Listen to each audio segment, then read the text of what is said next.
Hi అండి, అందరికీ నమస్కారం. మీరు చూస్తున్నారు siren TV YouTube channel. Telangana Rythu Bandhu పథకానికి సంబంధించి లేటెస్ట్ అప్డేట్ అయితే రావడం జరిగింది.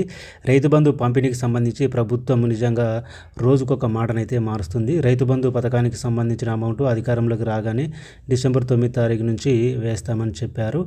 కానీ ఇప్పుడు రైతు బంధు పథకానికి సంబంధించిన అమౌంట్ ఎప్పుడు వేస్తారనేది ప్రభుత్వానికి క్లారిటీ అయితే లేదు. రైతు బంధు పథకానికి సంబంధించిన అమౌంట్ ఫిబ్రవరి చివరి నాటికి మొత్తం పంపిణీ చేస్తామని చెప్పడం జరిగింది గతంలో ప్రభుత్వం అయితే. అది కాకుండా మొన్న సీఎం రేవంత్ రెడ్డి గారు మరొక మాట చెప్పారు.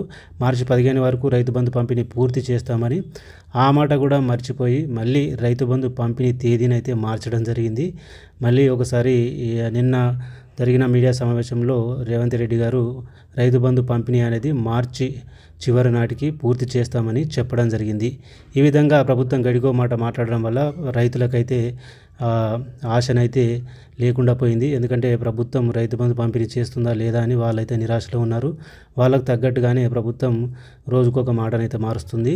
ఇప్పుడు మార్చి 31 నాటికి అందరికీ రైతు బంధు వేస్తామని అయితే సీఎం రేవంత్ రెడ్డి గారు అయితే చెప్పారు. మరి మార్చి నాటికి కూడా రైతు బంధు వేస్తారా లేదా అనే నమ్మకం అయితే రైతులకైతే లేదు. దీని గురించి మీరేమనుకుంటున్నారని కామెంట్ బాక్స్లో కామెంట్ చేయండి.